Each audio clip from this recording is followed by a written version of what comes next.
क्या आपने कभी सोचा था कि जिस महल को बनाने में 15 साल की जवानी झोंक दी गई, उसी महल की ईंटें आज अपने ही हाथों से उखाड़ी जाएंगी? पंजाब जो बदलाव की आंधी में बहा था, आज वहां बगावत का चक्रवात आया हुआ है। 7 राज्यसभा सांसद एक साथ गायब। राघव चड्ढा, जिसे कल तक आम आदमी पार्टी का चाणक्य कहा जाता था, आज वो पार्टी को भ्रष्ट कह रहे हैं। क्या ये सिर्फ एक दल बदली है या फिर अरविंद केजरीवाल की सबसे बड़ी राजनीतिक हार? क्या पंजाब की सत्ता का रिमोट कंट्रोल अब दिल्ली के बंगले से छीनकर अमित शाह के दरबार में पहुंच गया है? तो तैयार हो जाइए, क्योंकि आज YBN नेशनल में हम उस ऑपरेशन लोटस की परतें खोलेंगे जिसे देखकर आपका दिमाग सुन्न हो जाएगा। नमस्कार साथियों, स्वागत है आपका आपके अपने YBN नेशनल में और मैं हूं आपका दोस्त अजीत आनंद। आज बात उस सनसनीखेज राजनीतिक भूकंप की जिसने पूरे देश को हिला दिया है। पंजाब में झाड़ू के तिनके की तरह बिखर गए हैं 7 दिग्गज नाम।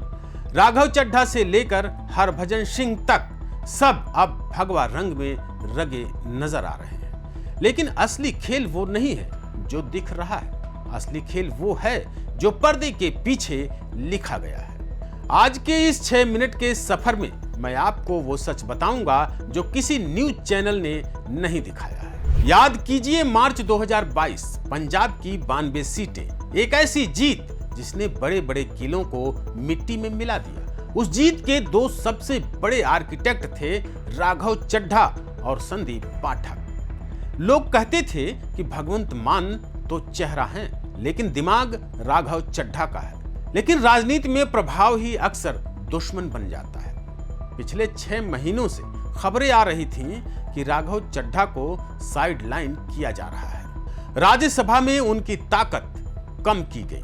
दिल्ली और पंजाब के बीच के फैसलों में उनकी दखलंदाजी बंद कर दी गई। और फिर आया वो मोड़ जिसने सबको चौंका दिया।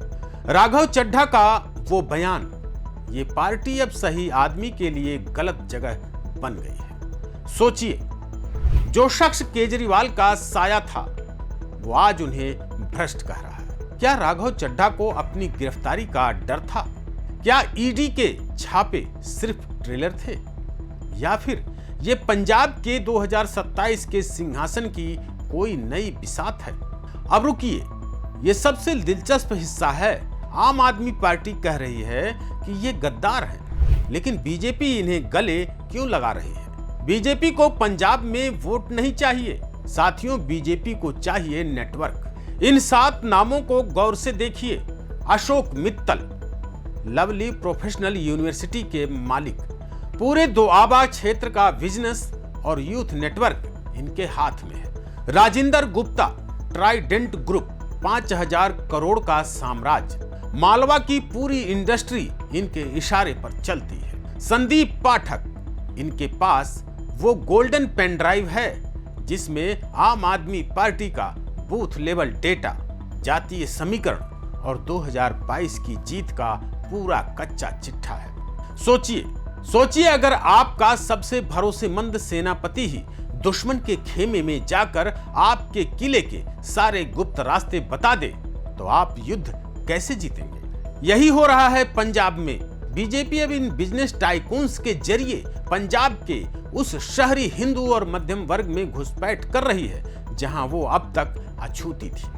अब आते हैं डैमेज कंट्रोल पर। आम आदमी पार्टी ने वही किया जो एक घायल शेर करता है। सांसदों के घरों के बाहर गद्दार लिख दिया गया। राघव चड्ढा की Z+ सिक्योरिटी छीन ली गई। पंजाब के मुख्यमंत्री भगवंत मान दहाड़ रहे हैं, इन्हें सरपंच भी नहीं बनने देंगे। लेकिन साथियों, असली सच ये है कि ये दल बदली एंटी डिफेक्शन लॉ की धज्जियां उड़ा रहे हैं, उड़ाकर रख दी गई हैं। 7 सांसद यानी 2/3 बहुमत, कानूनन इनका कुछ नहीं बिगड़ सकता। ये आम आदमी पार्टी के लिए सिर्फ सांसदों का जाना नहीं है, ये उस ईमानदारी के नैरेटिव का कत्ल है जिसे दिखाकर उन्होंने देश को सपना बेचा था। अंदर की खबर तो ये भी है कि कई विधायक अभी भी राघव चड्ढा के संपर्क में हैं। 2027 से पहले पंजाब में महाराष्ट्र जैसा खेल होगा क्या? क्या भगवंत मान अकेले पड़ जाएंगे? अंत में एक सवाल जो आप सबके मन में होगा, क्या राघव चड्ढा ने विश्वासघात किया है या फिर उन्हें मजबूर किया गया? राघव चड्ढा का नया वीडियो कहता है कि उनके पास 3 रास्ते थे, उन्होंने तीसरा चुना। लेकिन राजनीति में तीसरा रास्ता अक्सर सत्ता की ओर ही जाता है। पंजाब की राजनीति अब उस मोड़ पर है जहां से वापसी मुमकिन नहीं। एक तरफ पंजाबी अस्मिता का कार्ड खेलती आम आदमी पार्टी है, तो दूसरी ओर संसाधनों और डेटा से लैस नई बीजेपी। खबर यह भी है कि इस पूरी स्क्रिप्ट के पीछे कुछ ऐसे चेहरे हैं जिनका नाम अभी तक सामने नहीं आया है। क्या कांग्रेस पार्टी भी इस बगावत के पीछे मुस्कुरा रही है? साथियों, ये कहानी सिर्फ सत्ता की नहीं है, ये कहानी है उस भरोसे की जो टूटकर बिखर गया है।